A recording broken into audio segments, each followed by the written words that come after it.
Hello everyone and welcome back to the channel. Today I'm going to talk about my personal experience in developing foliage brushstroke and how I use them in my paintings. So without further ado, let's get into it. So the first step in my process is finding reference photo, and I usually go to Studio Ghibli Totoro or Only Yesterday landscape painting, because I really like their style and it's very easy to see how all the plants and all the foliage are painted in this landscape. Once I gather all of those references, I started just painting every type of plants that I see in those paintings. And here I am not doing any background or adding a lot of details to any of these plants. My only goal is to learn as many types of plants as I can. And after I do this a couple of times, I noticed that these plants are very similar. If all I know is how to paint a curly line and one leaf, I can create multiple different types of plants. For example, I would put all the leaves kind of angled downward along the curly line. Then I just make them slightly angle upward and I have another slightly different type of plant. Here, instead of having all of them be the same size, I just have the bottom one be larger and it gets smaller at the top, and here we have another one. Or I can paint different sizes leaf, some angle downward and some angle upward, and we have another type of plant here. And then once I learn a new type of leaf, I'll just repeat the same thing over again.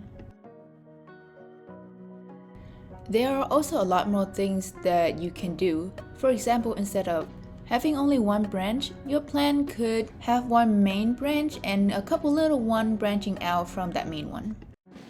Besides the leaf, varying the shape and the colors of the flowers will also help creating different type of plants. Now, the reason why I choose reference from paintings instead of real life in this step is because the artists already simplify all the brushstroke in their paintings. Let's take Maddy, who also goes by Lucky Melon, for example. She has very detailed style when painting foliage, yet you still can see a lot of them are being simplified.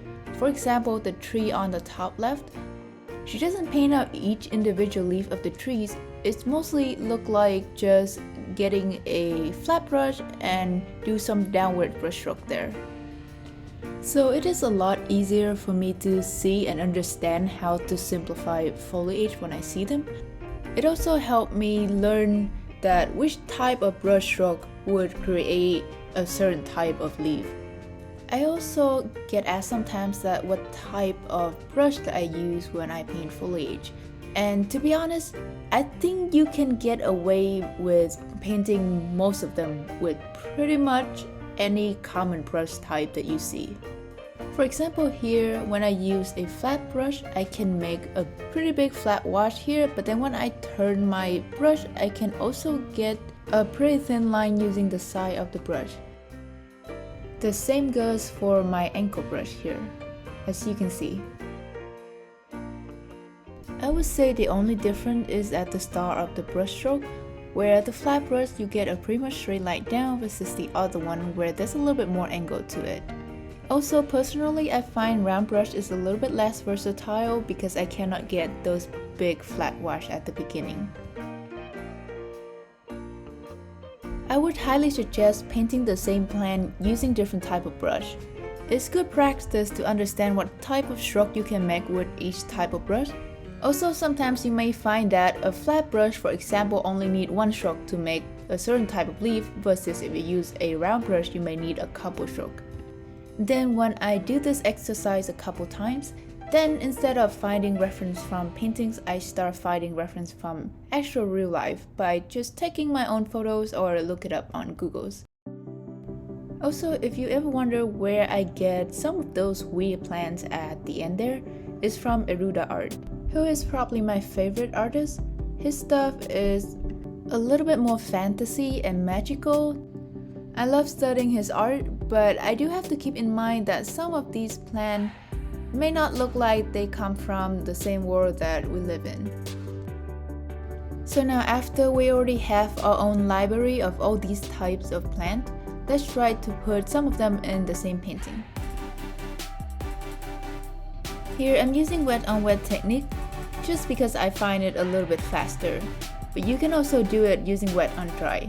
I made a video about 2 ways to paint foliage. You can check it out if you're interested. But in this video, I want to mainly focus on talking about foliage brushstroke, not really the technique in general. So all I've done here is I painted in some, stone stair step, and then I'm going to use a blue color to paint the darker area for the foliage and a more green color for the lighter area.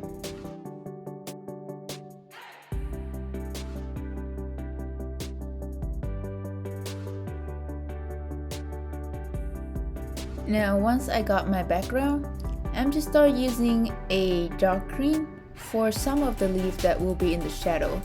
And for the bottom of that rock on the left hand side there, I'm making a little bit of like a bigger, kind of like maple type leaf. I also add some vine on the left side of the rocks and make the leaf a little smaller as we go up. And anything above the rock, I'm probably just gonna add a bunch of grass blade. Now as you notice, I haven't done any details on any of the leaf. It's mostly just adding the silhouette, especially on the leaf that will be in the shadow. I'm also going to do the same thing on the right hand side. And at this stage, pretty much I just look at the plan cheat sheet that we painted at the beginning of this video, and I pick one type of plan for each of these areas.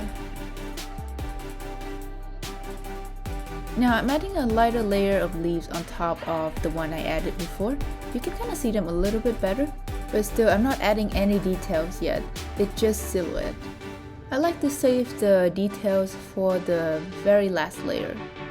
Also, if you add detail as you is putting down the silhouette, with wash your detail might just blend in with the silhouette, especially if that layer is still wet. Now for me personally, the way I pick which plant to add is that I just kind of look at the general picture. If I already add a big shape of leaf, the next one close to it, I'm just gonna add some smaller ones. Or if I add a bush of very crowded leaf, then the area close to it, I'm just gonna make it a little bit more sparse. As you can see on the left hand side here, the bottom are bigger leaves and they are very crowded. As we go along the side of the rock, it gets a little bit more sparse and the leaves are also slightly smaller.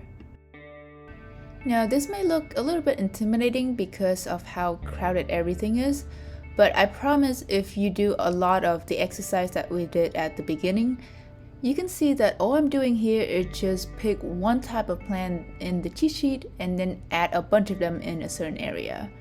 The only other thing that you have to consider is where the light and the shadow is. Other than that, there's really nothing more that I'm doing in this painting. Once I do more and more of the exercise, not only would I learn more about different type of plants, but I also paint them a lot faster. Mostly because I get a lot lazier. So instead of having to do 3 strokes for a leaf, I've tried to find a way to only do 1. And it's really come down to trial and error, see what works for you. It's also depend on your style. If you have a different style than I do, then using the brushstroke that I'm doing right now may not fit with your painting overall. So I would say definitely go for the artists that you admire, that have the style that you want to mimic, and try to paint the same plant that they do. Don't try to copy their whole painting, especially at the beginning, because it may look too complicated. Just pick out one specific grass or plant and try to, use different type of brush that you have to get that same stroke that they have in their painting. Then after that, go out to the nature, pick a plant in real life, and just try to see if you can simplify them using 1 or 2 brush strokes. And that's the way I've been learning how to paint foliage so far. If you have a different way that works for you, please leave it down in the comment and let us know, so we can all try it out and learn together. Here I noticed that the top left bush looked pretty similar to the top right. So I'm just going in and adding a couple flowers to, make them a different type of bush.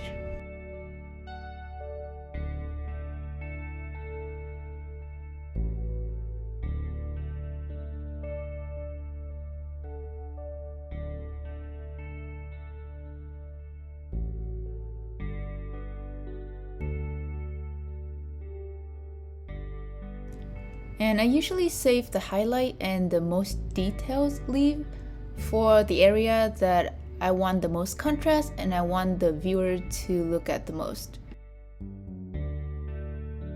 And that is pretty much all I have about my process of learning and painting foliage. Let me know in the comment if you have any question. Other than that, enjoy the rest of the video and I'll see you in the next one.